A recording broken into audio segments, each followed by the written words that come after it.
পাহাড় সমান ক্ষোভ। প্রার্থী ঘোষণার কয়েক ঘন্টার মধ্যেই রণক্ষেত্র পূর্ব বর্ধমানের মন্তেশ্বর। কংগ্রেস কর্মীরাই বলছেন, আমরা এই প্রার্থী চাই না, কিন্তু কেন নিজের দলের প্রার্থীর বিরুদ্ধে সরব হাত শিবির। রবিবার রাতে প্রার্থী তালিকা প্রকাশ পেতেই উত্তপ্ত হয়ে ওঠে মন্তেশ্বরের কুসুমগ্রাম এলাকা। কংগ্রেসের দলীয় কার্যালয়ে জড়ো হন শয়ে শয়ে নেতাকর্মী। লক্ষ্য সদ্য ঘোষিত প্রার্থী জ্যোতির্ময় মণ্ডল। স্লোগান ওঠে প্রার্থী বদলের।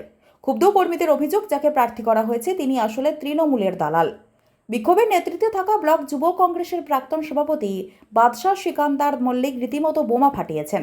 তার দাবি, জ্যোতির্ময় মণ্ডলকে কংগ্রেসের কোনো কর্মসূচিতেই দেখা যায় না। উল্টে তার স্ত্রী উত্তরা মণ্ডল বর্তমানে তৃণমূলের পঞ্চায়েত সদস্য। বাদশাহ মল্লিকের অভিযোগ, গত পঞ্চায়েত নির্বাচনে যখন কংগ্রেস কর্মীরা রক্ত ঝরিয়েছেন, মার খেয়েছেন, তখনই জ্যোতির্ময়বাবু তৃণমূলের হয়ে বাড়ি বাড়ি ভোট চেয়েছেন।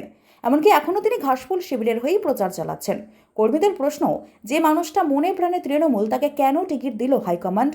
মন্তেশ্বরের এই বিদ্রোহ কি শেষ পর্যন্ত প্রার্থী বদলাতে বাধ্য করবে কংগ্রেসকে, নাকি এই কোন্দলের ফায়দা তুলবে অন্য দল? আপনাদের কি রায় কমেন্টে জানান।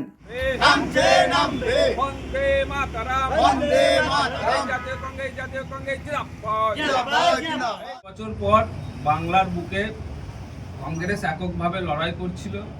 আমরা খুবই খুশি ছিলাম, স্বাগতও জানিয়েছি প্রদেশ কংগ্রেসের এই সিদ্ধান্তকে।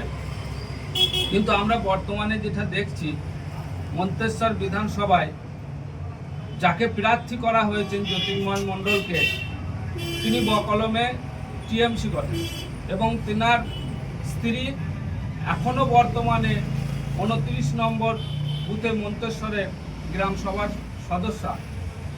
তো সেই ক্ষেত্রে মন্তেশ্বর ব্লক কংগ্রেসের পক্ষ থেকে আমরা এটা বলতে চাই যে আমরা যেমন একদিকে খুশি ছিলাম যে 294টা বিধানসভায় আমরা লড়াই করব। আমরা ভেবেছিলাম যে যারা মাঠে ময়দানে লড়াই করে তাদের মধ্যে হয়তো প্রার্থী বাছাই করা হবে।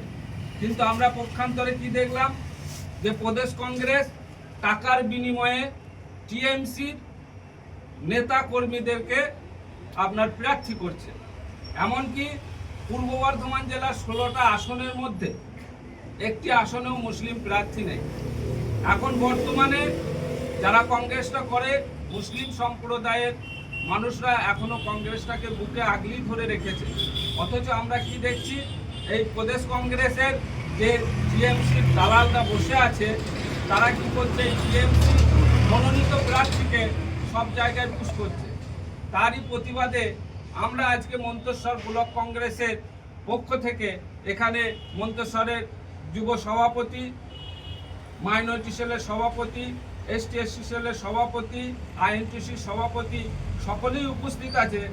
আমরা এক বাক্যে বলতে চাই, আমরা এই প্রার্থীকে মানি না এবং পক্ষান্তরে আমরা কখনোই এই প্রার্থীকে মান্যতা দিতে পারি না। আমাদের কোনো বাধা থাকতো না যদি সেই প্রার্থী কংগ্রেস করত, কারণ সেই প্রার্থী যখন কংগ্রেস করে না, টিএমসি করে, কি মূল্যে কিভাবে যে প্রদেশ কংগ্রেস তাকে প্রার্থী করলো, প্রদেশ কংগ্রেসকেও তার জবাব দিতে হবে। কারণ আমরা